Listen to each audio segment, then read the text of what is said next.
ये फॉग है या जहरीला स्मॉग है, यही सवाल हर किसी के मन में है, खासकर उन लोगों के जो दिल्ली, एनसीआर और हरियाणा में रहते हैं। सवाल इसलिए क्योंकि गैस चेंबर में तब्दील हो गया है पूरा का पूरा वातावरण। अगर सुबह सुबह आप उठते हैं तो आपको धुंध का जबरदस्त अटैक महसूस होता है। सवाल यही उठता है कि ये स्मॉग है या फिर फॉग है। गैस चेंबर में राजधानी दिल्ली पूरी तरह से तब्दील हो चुकी है। दिल्ली में ओवरऑल एक्यूआई बेहद खतरनाक स्थिति में, बेहद चिंताजनक स्थिति में पहुंच गया है। 428 ओवरऑल एयर क्वालिटी इंडेक्स, यानी कि इसको हम इमरजेंसी जैसे हालात कह सकते हैं प्रदूषण के लिहाज से। आनंद विहार में 472 पहुंच गया है एक्यूआई। चांदनी चौक का एक्यूआई 409 रिकॉर्ड किया गया है। आईटीओ में 419 है। जहांगीरपुरी में 471 एक्यूआई रिकॉर्ड किया गया है। मेजर ध्यानचंद स्टेडियम में आज एक्यूआई 447 रहा है। पंजाबी बाग का एक्यूआई 459, विवेक विहार में 466, वजीरपुर में 467 एक्यूआई 450 के ऊपर। इसी से समझिए कि किस तरह की हवा में दिल्ली वासी जो हैं वो सांस ले रहे हैं। दिल्ली और एनसीआर के रहने वाले लोगों को जहरीली हवा में सांस लेना मजबूरी हो गई है, तो सांसों पर संकट गहरा गया है उन तमाम लोगों के जो दिल्ली एनसीआर में रहते हैं या फिर साथ ही लगते हुए हरियाणा में रहते हैं।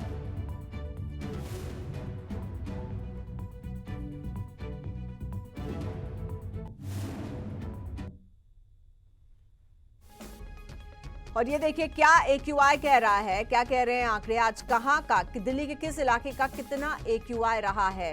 जितने भी फिगर्स आप देखेंगे सब 400 के ऊपर हैं, 450 के ऊपर हैं। तो बेहद खतरनाक स्थिति में प्रदूषण के हालात दिल्ली और एनसीआर में इस वक्त बने हुए हैं। पूरी तरह से दिल्ली, देश की राजधानी दिल्ली गैस चेंबर में तब्दील हो गई है।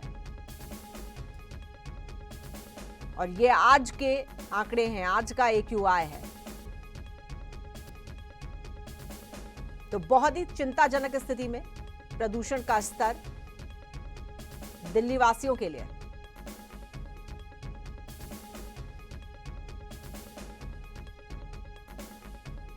हालात बेहद गंभीर, बेहद खतरनाक।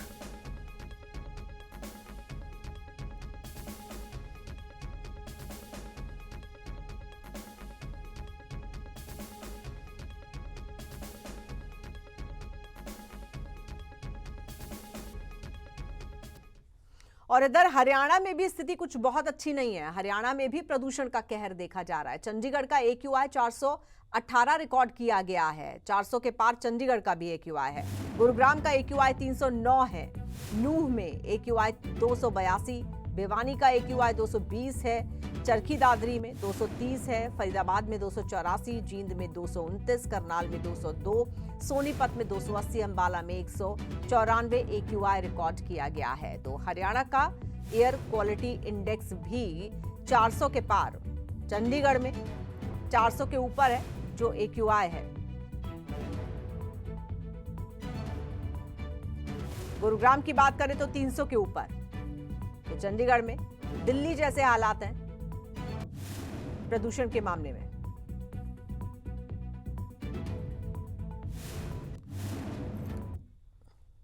और ये देखिए 4 तस्वीरें हम आपको दिखा रहे हैं।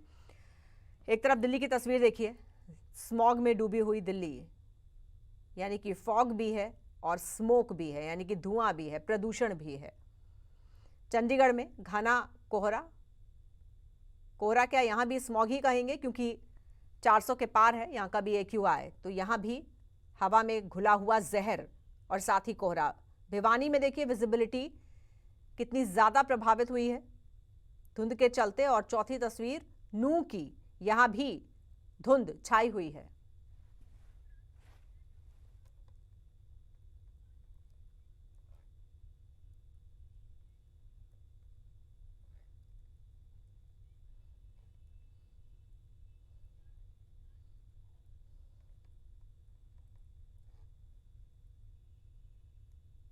और आइए सीधे रुख करेंगे अपने 4 संवाददाताओं का। हमारे साथ इस वक्त गुरुग्राम से जुड़ रहे हैं नीरज अंबावता। भिवानी से इंद्रवेश दोहन, जींद से जुड़ रहे हैं सुनील पवार और नूह से जुड़ रहे हैं अनिल मोहनिया। सबसे पहले गुरुग्राम चलते हैं नीरज के पास। नीरज, आज दिल्ली में तो बहुत ही ज्यादा खतरनाक स्थिति है, इमरजेंसी जैसे हालात पैदा हो गए हैं। दिल्ली की बात करें, गुरुग्राम भी इसी से लगा हुआ है। यहाँ का AQI भी आज 300 पार कर गया है। क्या वातावरण में काफी ज्यादा धुंध है, स्मॉग है, क्या कुछ देखने को मिल रहा है? और ये जो अचानक से AQI 400 के 450 के पार चला गया है, कोई खास कारण इसका पिछले 24 घंटे में?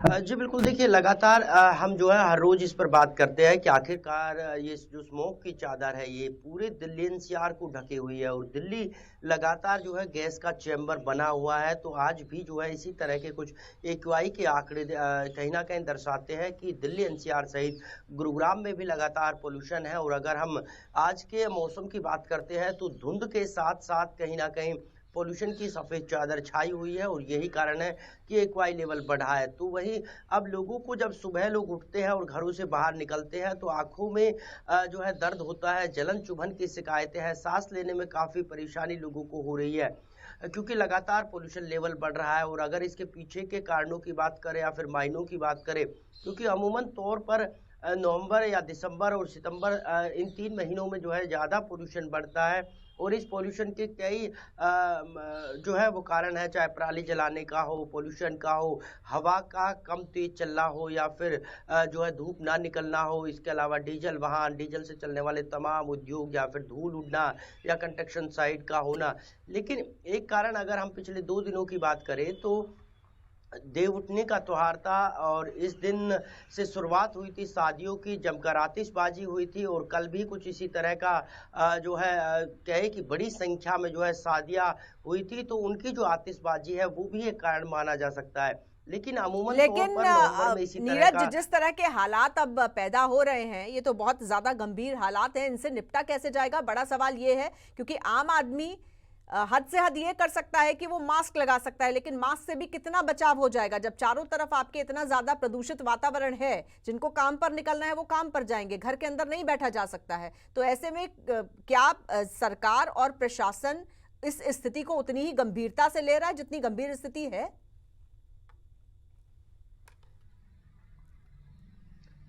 जी बिल्कुल, देखिए अगर हम प्रशासन की बात करते हैं तो प्रशासन कहीं ना कहीं इस पूरी स्थिति पर नजर बनाए हुए है और यही कारण है कि ग्रेप 1 का नियम लागू किया गया, 2 का नियम लागू किया गया और जब 400 के पार पहुंच जाता है तो कहीं ना कहीं ग्रेप 3 और 4 के नियम भी लागू किए जाते हैं। तो प्रशासन की नजर है, हालांकि 2 दिन पहले AQI लेवल में कहीं ना कहीं कमी आई थी और अगर पोल्यूशन लेवल बढ़ता है तो कहीं ना कहीं जाहिर सी बात है कि ग्रेप 3 और 4 के नियम भी लागू किए जाएंगे, जिससे कई तरह की पाबंदियां जो है वो लागू होंगी और जब वो पाबंदियां लागू होंगी तो कहीं ना कहीं पोल्यूशन में कमी आने की उम्मीद है। लेकिन लगातार इस वक्त आम आदमी वाकई में ही परेशान है और इस बढ़ते पोल्यूशन की वजह से अब आम लोग भी जो है सरकार और प्रशासन से उम्मीद कर रहे हैं, गुहार लगाते हुए जो है कह रहे हैं कि ग्रेप 3 और ग्रेप 4 के अगर नियम लागू होंगे तो कहीं ना कहीं जो है पोल्यूशन पर कंट्रोल पाया जा सकता है, आम लोगों को राहत दिलाई जा सकती है। बिल्कुल, बहुत जरूरी है कि बहुत जल्दी इस पर गंभीरता से एक्शन लिया जाए। चलेंगे इंद्रवेश दोहन के पास, हमारे भिवानी संवाददाता।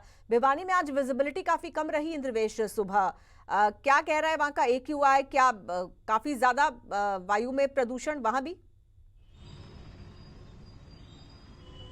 जी बिल्कुल, भिवानी की बात करें तो भिवानी में भी वायु प्रदूषण जो है 220 के करीब AQI यहाँ पे पहुंच चुकी है और विजिबिलिटी सुबह 5 बजे से ही बहुत कम, तकरीबन 10 मीटर तक का ही दिखाई देता है और वो उसमें भी इतनी स्पष्टता नहीं है और वाहनों के आवागमन जो है वो करीब करीब ब्रेक लग गए हैं, बहुत धीमे उनको चलना पड़ रहा है और सवारों के करीब बच गए हैं। लेकिन अभी तक भी विजिबिलिटी में कोई इम्प्रूवमेंट बहुत ज़्यादा ऐसा हुआ हो इस प्रकार का हमें नहीं दिखाई देता। और इस AQI बढ़ने के चलते जो है लोगों को हेल्थ संबंधी समस्याओं का भी जो है सामना करना पड़ रहा है। आंखों में जलन जैसी जो समस्याएं थी, उसके साथ बच्चों को और बुजुर्गों को जो मौसम से संबंधित जो दिखते हैं वो अब फिलहाल जो है सताने लगे हैं। तो ओवरऑल देखें तो वातावरण को लेकर अभी स्वच्छता की काफी आवश्यकता महसूस की जा रही है। जी अजीता, बिल्कुल ठीक है। तो ये जो धुंध है ये क्या है? ये इसमें प्रदूषण ज्यादा है, ये सर्दी वाला कोहरा है? जी बिल्कुल, इसमें अनुपातिक रूप से देखें तो सर्दी वाला कोहरा इसमें ज्यादा है। हालांकि AQI 220 है, वो भी बहुत बेहतर स्थिति नहीं की जा सकती, लेकिन जो हल्की सी नमी है इसमें हम उम्मीद करें कि नमी जो है ओस के रूप में बन करके वातावरण को थोड़ा स्वच्छ करेगी। इस प्रकार की उम्मीदें फिलहाल की जा रही हैं। और हेल्थ को लेकर के जिस प्रकार के हमारे पूरे एडवाइजरी अलग अलग टाइम पे जारी होती हैं, तो ऐसे में एक आवश्यकता रहती है कि पर्यावरण को लेकर के और हेल्थ को लेकर के कोई ऐसा बजट का ऐसा प्रावधान किया जाए कि इस प्रकार की समस्याएं जो हर वर्ष हमें 1 महीने 1.25 महीने के करीब फेस करनी पड़ती हैं, उनसे निजात पाई जा सके। जी बिल्कुल ठीक है। फिलहाल तो ये है कि जो हालात अभी उत्पन्न हो रहे हैं उनसे निपटा जाए, उसके बाद फिर जो लॉन्ग टर्म सॉल्यूशन है उस पर भी उतनी ही गंभीरता से विचार होना चाहिए। चलेंगे जींद, सुनील पवार को हम देख पा रहे हैं। सुनील, जींद में क्या स्थिति है? वहां भी हमको लग रहा है कि विजिबिलिटी प्रभावित हुई है। पीछे आपके मुझे धुंध और कोहरे जैसा कुछ नजर आ रहा है। पहले कोहरा की बात करें तो वो जो विजिबिलिटी है वो 0 हो चुकी है, चारों तरफ कोहरा ही कोहरा है। और जब इसका सबसे बड़ा हादसे का कारण भी कल देखा गया था कि हरियाणा रोडवेज की जो बस है वो घने कोहरे के कारण एक ट्रक के साथ टकरा गई थी, जिसमें कहीं ना कहीं जो बड़ी घटना होने से पाल पाल बची थी। इसको लेकर प्रशासन भी काफी अलर्ट मोड पर है। जैसे अब कोहरा ज्यादा बढ़ रहा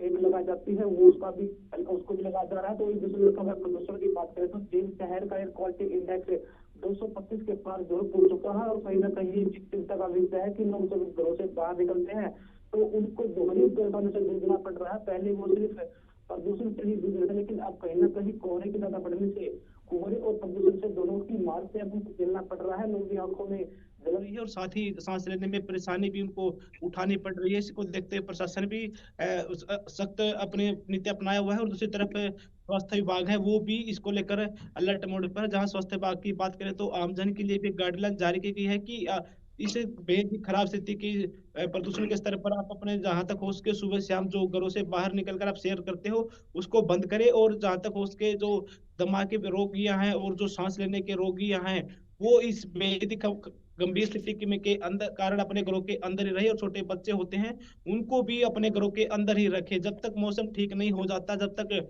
हवा है वो बेहदी जो अब गंभीर स्थिति की तरफ बनी हुई है वो अच्छी स्थिति की तरफ नहीं आ जाती, तब तक आप इन चीजों का अवेयरनेस करें। तो वही दूसरी तरफ है अगर प्रशासन की बात करें तो जींद शहर में ग्रेड 2 के कानून को भी लगाया गया है और उसके तहत सख्ताई बरती जा रही है। जहाँ पर कंस्ट्रक्शन काम चलता हुआ नजर आता है उनको नोटिस भी जारी किए जाते हैं और जहाँ पर डीजल के जनरेटर चलते हैं उनको सील भी किया जाता है। जी बिल्कुल ठीक है। नूह का रुख करते हैं। अनिल मोहनिया हमारे संवाददाता नूह से हमारे साथ बने।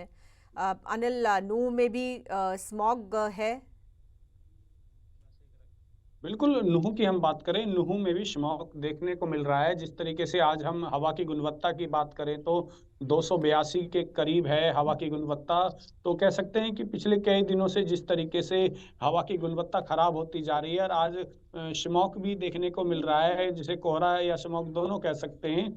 तो जिसकी वजह से आमजन को काफी परेशानी भी हो रही है। खास करके उन लोगों को ज्यादा परेशानी होती है स्मॉग की वजह से जिन लोगों को दमे की बीमारी हो या जो लोग ड्यूटी पे जा रहे हैं उन लोगों को भी इस घने कोहरे की वजह से उनको दिक्कतों का सामना करना पड़ रहा है। क्योंकि जिस तरीके से हरियाणा के अन्य जिलों की हम बात करें जहां जहां पर धान की पराली जलाई जा रही थी उसका असर अब देखने को यहाँ भी मिल रहा है। घना कोहरा छाया हुआ है, स्मॉग और कोहरा दोनों कह सकते हैं कि जिसकी वजह से काफी परेशानी है। सुबह से ही लोगों को जो गाड़ी चला रहे थे लोग हैं उनको लाइट का प्रयोग करना पड़ रहा है क्योंकि विजिबिलिटी बहुत कम है, जिसकी वजह से आम जन को काफी परेशानी का सामना करना पड़ रहा है। जाहिर तौर पर विजिबिलिटी तो प्रभावित हुई है, लेकिन अगर ये कोहरा है तो फिर उतनी चिंता की बात नहीं है जितना कि प्रदूषण का जब हम जिक्र करते हैं उसको लेकर चिंता का विषय बन जाता है।